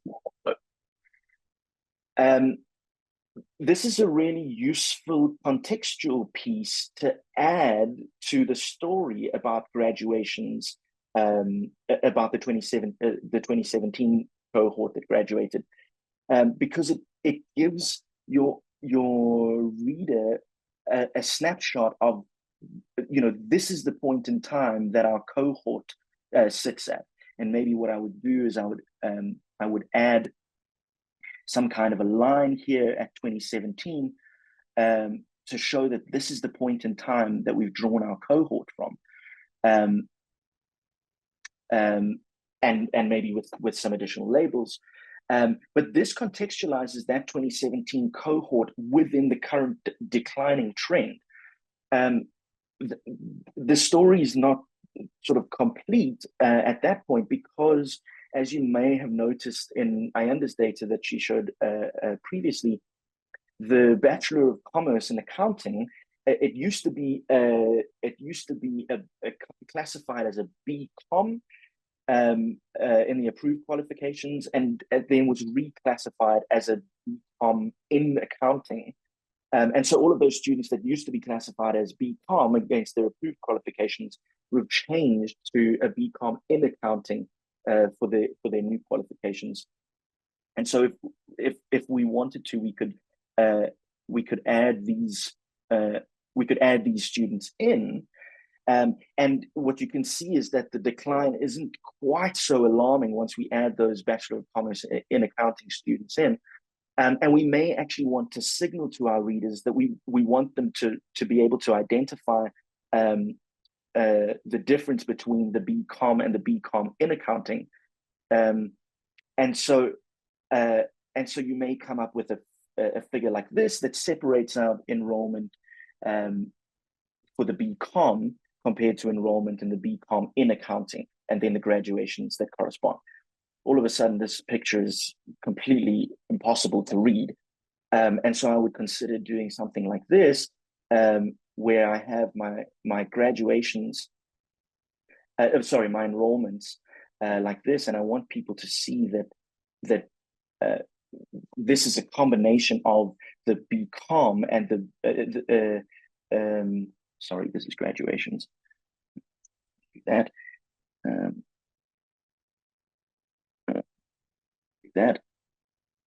This is my enrollment in the Bachelor of Commerce, and my enrollment in the Bachelor of Commerce in accounting. And so I'll have these stacked like that. So you can see the decline is still problematic, but it's not quite as bad. And you can see that BCom is now split from 2020 into the BCom and the BCom in accounting. And this is then a much more useful contextual piece to add to that story about what's happening in the graduations. I'm mindful of the time, so I want to move through this next part quite quickly. And I'm sure that this may generate some interest. And so perhaps we can come back to this at a later stage and have a workshop about this. But I pulled the data about module registrations from II. And I'm interested to see the students that enrolled in 2017 in that cohort. By the time they were at level 3, when they were taking their majors, that would have been 2019 or 2020. And so I'm interested to see which disciplines the students in that cohort of BCom students that we're interested in, what skills do they come out with? And so I've built a pivot table from this data and built a pie chart that shows of all of the students that graduated with a BCom, that enrolled for a BCom degree in 2017, these are the modules that they were drawing from for their majors. From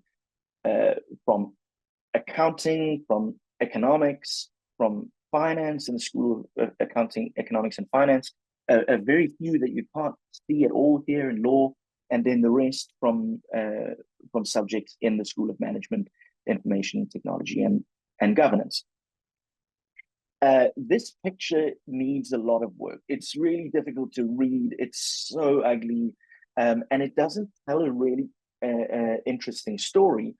And so this is where my point about getting creative, I want to illustrate that very briefly.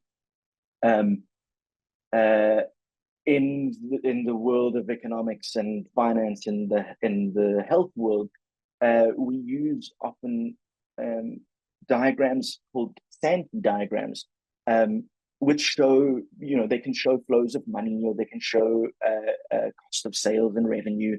They can show trees of decision making. And so I found that this can be really useful for showing how module registrations contribute to degree programs. And this is a free website, and you can buy an add-in for Excel to build Sankey diagrams.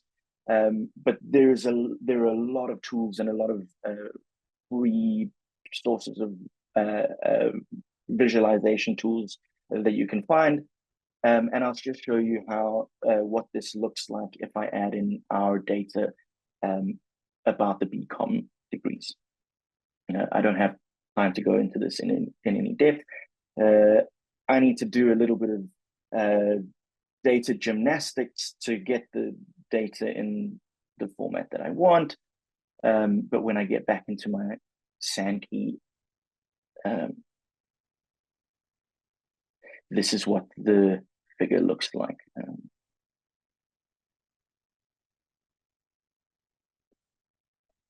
Okay.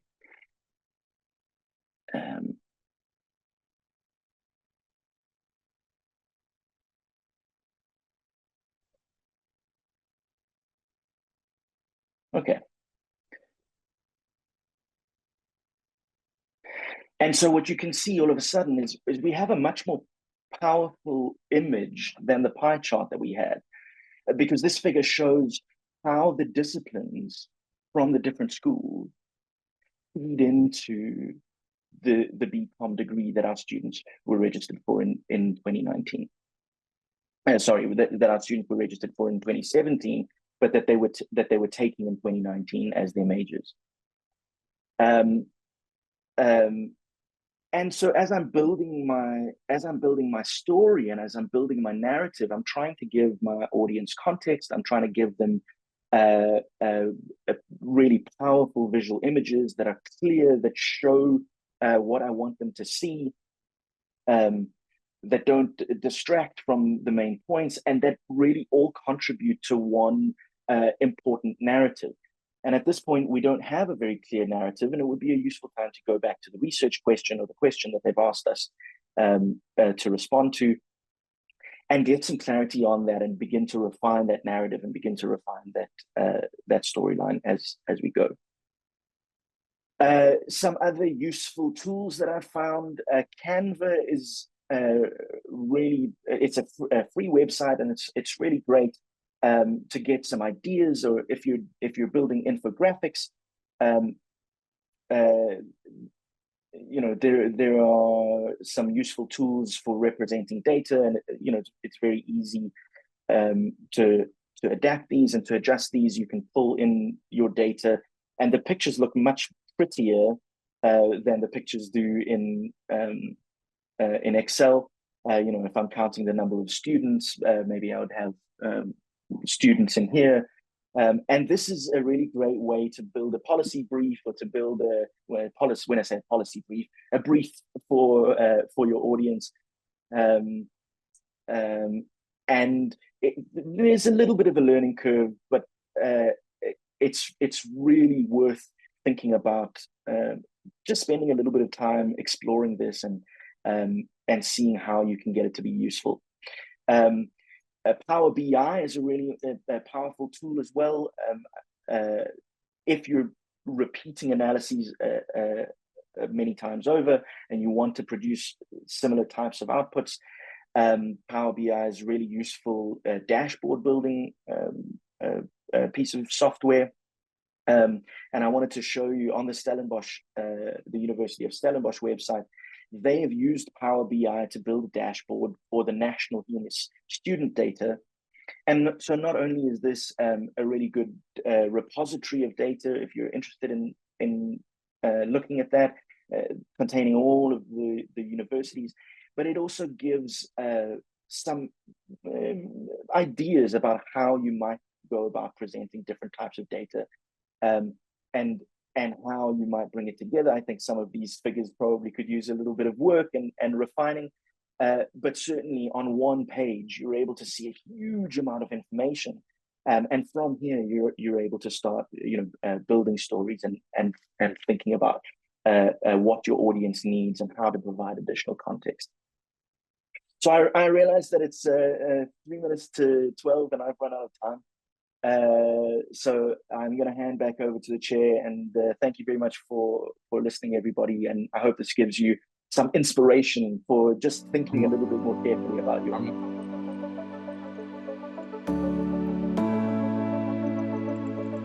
Tell you that I don't want you to end.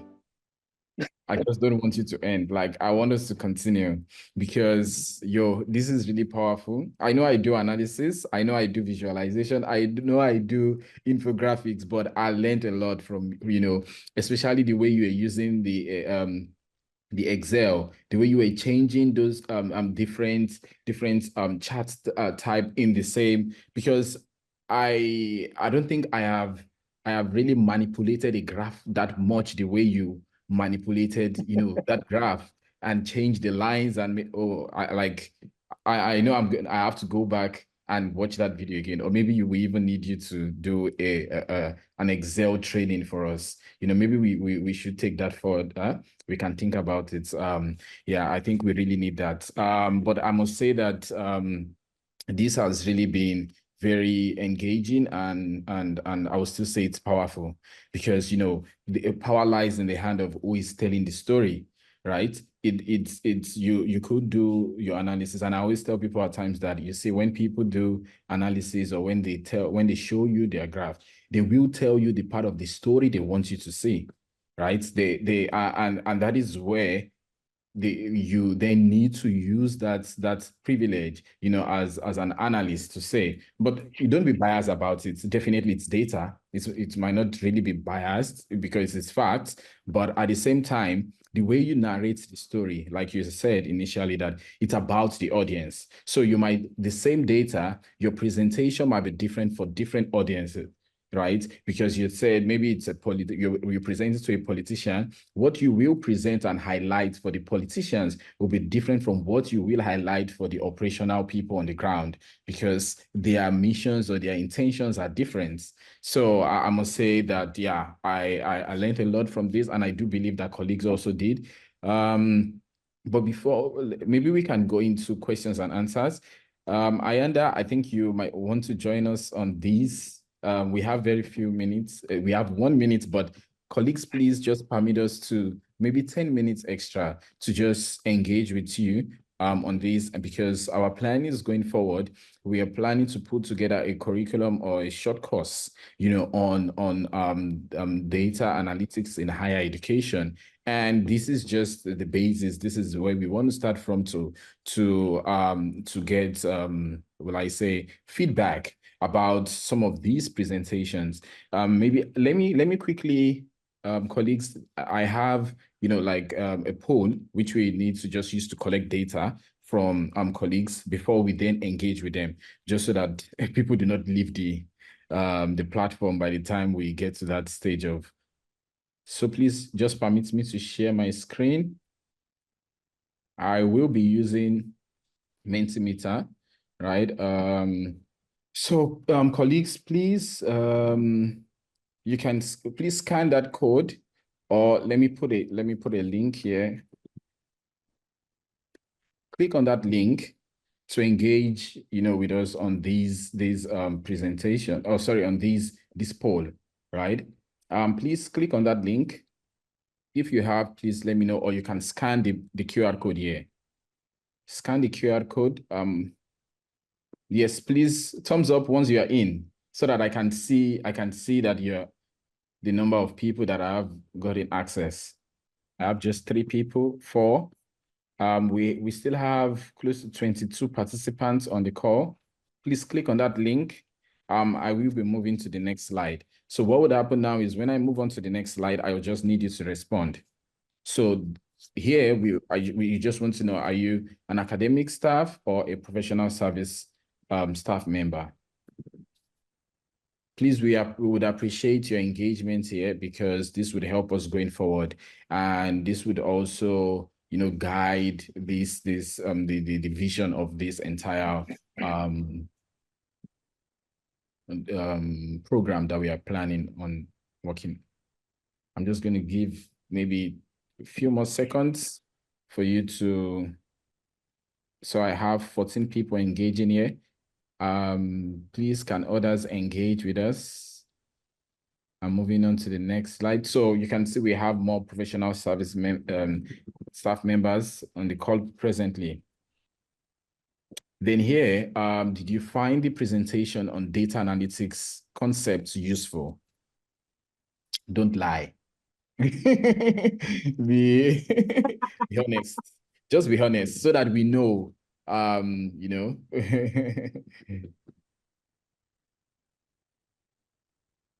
Okay, so it seems like the majority, or no, not majority, everyone found the data analytics. So that is the first workshop. That's from yesterday.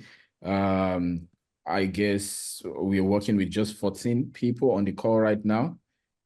So I move on to the next slide.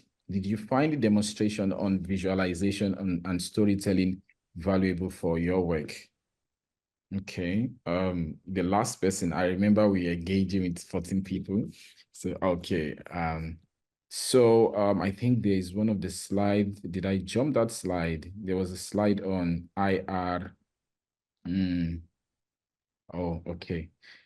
Oh, I think I jumped that. Maybe I missed that question. Okay, so would you attend a data for decision-making online course if made available? Okay, okay. So this is our motivation to say, yeah, I think we would be going in the right direction if we can put something together like this to for colleagues, for them to engage in and learn more from. So if you will be attending a data for decision-making course, what would be your expectations? Like, so this is more open-ended, kind of like response. Okay, animated infographics, advanced Excel skills to summarize data, more hands activities. Okay. Data visualizations, graphs in Excel, more detailed practical data analytics. Okay. More practical example on how to make data more. Okay. I think the visualization part is coming strong. And also data extraction, data manipulation. Yes, because before you can get to your visualization, you need to have a little bit of skills when it comes to data wrangling, putting things together and getting it in the format you want it. Okay, please keep submitting your responses there. Ayanda, I'm sorry, I think I missed the question there, but I had to just do it now. Okay, colleagues, thank you for engaging, on the Mentimeter. You can continue posting if you still have the link, because we will collect the information and use that going forward in our reports and in what we going forward, how we've learned from this process. So I'm going to stop. Okay, I'll stop sharing there.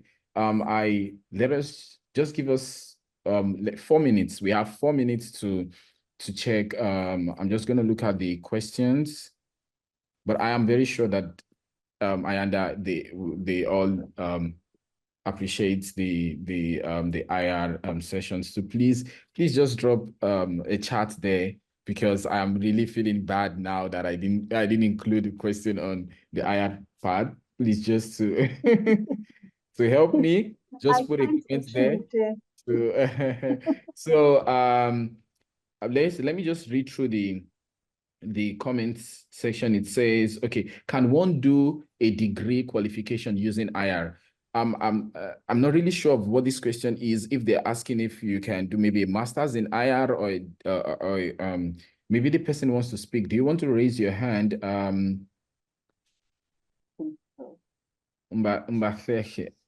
Sorry if I'm murdering your name. I'm really sorry. Yes, thank you. Okay, please don't shoot me because I knew I didn't pronounce your name right. Yeah, my name is pronounced Mbalenhle. Mbalenhle. Okay, thanks. Yeah, no. I just wanted to ask, because I was looking at the definition between IR and academic research, and I was looking at my current study, and I'm feeling like it links so much into the IR because the focus is part of an institutional support program and evaluating and monitoring. So now I'm actually thinking, must I redirect it and say that it's an IR, and can I still get a qualification based on it? Or so that's where my confusion is all about, based on the definitions and the differences between the two. So we got you confused there now. Ayanda, do you want to take that? Yes, that's fine. Thanks for the question. Thanks, Badru. Ms. Palenke, what happens? You've just indicated, I was listening to you, you've just indicated you're doing it for your research. So that point of departure, that intention takes you out of the spectrum of you not consulting your ethical clearances and so forth. So you are doing it for, producing knowledge to the academic field, and you need to go via that route. The difference highlighted was so that we don't confuse things and we use that information without consent and we use it for publication.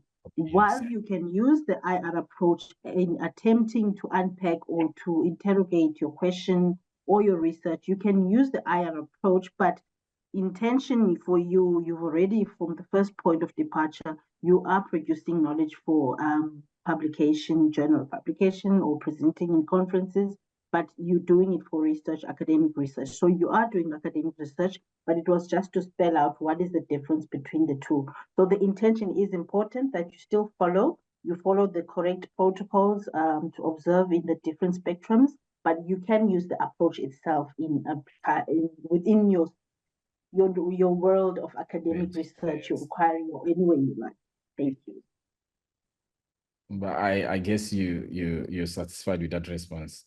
Okay, so Dora said, good day everyone. Is the HIDA and II data separate?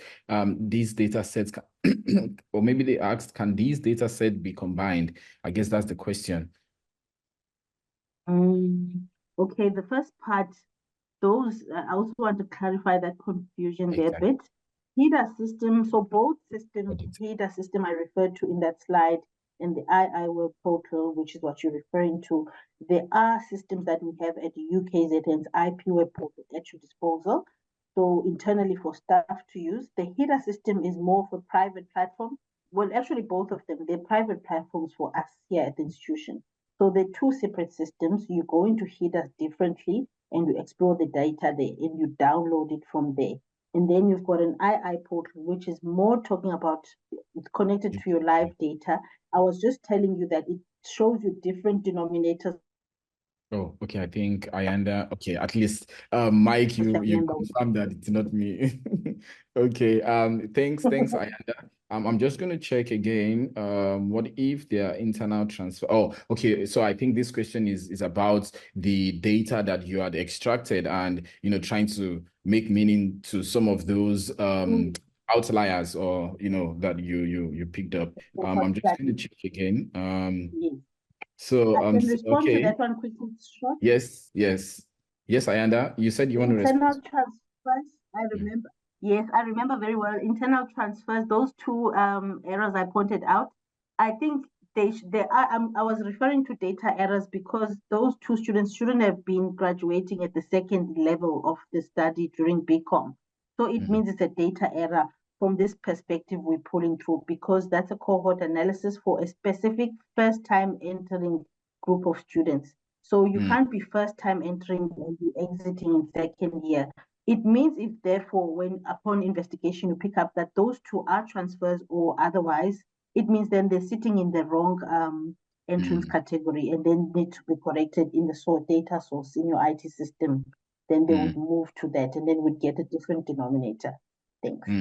Okay. So then Johan said, okay, yes, Mike. Mike also I think as analysts, we're often very, very focused on micro level details. And I think that's important. And I think it's important to have the data exactly right. But I think also for the people that use the data, most of the time, they're not as interested as we are in the micro level details. And so I think sometimes it's important for us to take a step back and think about, when we're thinking to ourselves, what does this data show? Ayanda, you made the point that those two anomaly people in the data, they bug us because we're the analysts.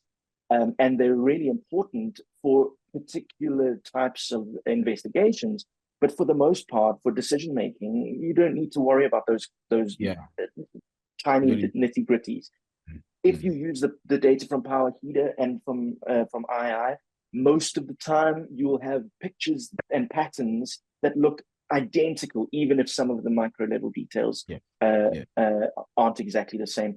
And I think that's a good mindset to have sometimes, when we take ourselves out of this very narrowly focused data analyst mindset and put ourselves into the mindset of the people that are actually going to be using the data for decision making.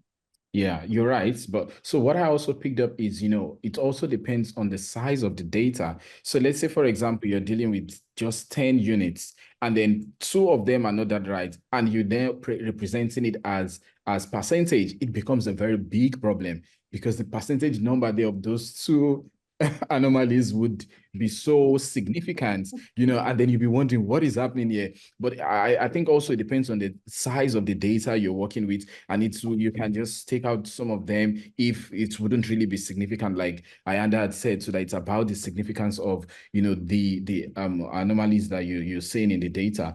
Thanks for that, Mike. So Johan said a learning curve for me as well. Thank you. I would also value a session. So it looks like Excel and graphics is coming up. Hey, Mike, be ready. So here we have, so Zama said, overwhelmed by this, definitely need training on how to navigate data analytics, largely translating quant data into value for humanities. Okay, good. Zama said, Power BI, do we have access via UKZN account? I know we do have, because I have access to Power BI. You might just need to check with ICS. It's possible that they might require you to pay for the license, maybe from your school, but I do know you can get through our Microsoft 365 accounts. But you just check with ICS, please. Then Johan said, surely IR is also presented at conferences and published in journals. Yeah. Then Navina said, yes, definitely IR is presented at conferences. Request for access to Power BI should be directed to ICS. Correct. Thank you for that, Navina. So colleagues, I know we took so much more of your time, okay, there's Melikaya. Is it not safer to be objective and share the data as is instead of adding a narrative? I am all for storytelling, just stealing money. Okay. Yeah, maybe you want to say something about that, Mike. Yeah, I do. I'm a firm believer that data are not collected, they're generated. Yes. And the way that you generate it, that the data are generated, has an impact on what you're going to find when you look there. And what you find when you look in the data, it can never be fully unbiased. And they say the numbers don't lie. Well, and I believe that the numbers don't lie, but the numbers can also tell many, many, many different stories. And when I say that, I don't mean you can manipulate the data to tell different stories. I mean, there are many stories inside the data. And so this idea that quantitative data analysis is unbiased is completely a myth. And it depends on your own frameworks and your own theories and your own questions that you're imposing on the data, the lens that you're looking at the data through, the types of things that you're looking at. I mean, the things that I the types of narratives that I was pulling out of the data for graduation, there are many, many, many different angles to look at that data from, and depending on that angle, you come out with a different narrative. Yes. And so I think we need to be really careful about that as analysts, to be transparent and clear and objective in the way that we present the findings, because the findings are not the only findings that are possible to find. Yes. That I said find a lot of times, but I hope the point is clear. Yeah. So I hope it's helpful. Yeah, you're very right. Just to add on to that, I think it also helps if you are able to give out some of the assumptions, because at times you make some assumptions when telling the story that, oh, maybe this is what, or you give them all those or the alternatives that could have that could be the reason why this data is this way, just so that people are clear that, oh, okay, maybe we need to investigate further in this direction to be very clear on what we found in the quantitative, because it tells you a broader picture of what's happening, and not a deep depth, no depth there, but it's broad. Thank you so much, colleagues. I think we need to end stuff here. We've taken so much time of our colleagues, but what I would say is that what we've picked out from this is we need another training, an extended training, which will be more practical, more on data visualization, more on putting together the data, or let's say analysis, because analytics is when we start moving up to the level of predicting. But let us start from the basics first. Let us understand the analysis and presentation of our data in a very useful. I like the decluttering part where you don't put everything all together and then people get confused. Okay, I know you are trying to show me something, but what's happening here? So the decluttering part of the graph also makes so much sense. Thank you, Ayanda. Thank you, Mike. I think colleagues would also share the same sentiment as I do, that this was a great session. Then going forward, we would talk about this, how we would satisfy colleagues, requests, and we would distribute through UTLO to say, okay, we are having our next training session on data for decision making. Please do not forget to register for the last workshop series. That's for the monitoring, evaluation, and learning. This is a very important session, and it's more about you being able to monitor maybe your project, your operations, and make meaning out of it, evaluate it to see where you are and to see if you're actually achieving your set objectives. Thank you, colleagues. Please do enjoy the rest of your day. Cheers, Mike. Cheers, Ayanda.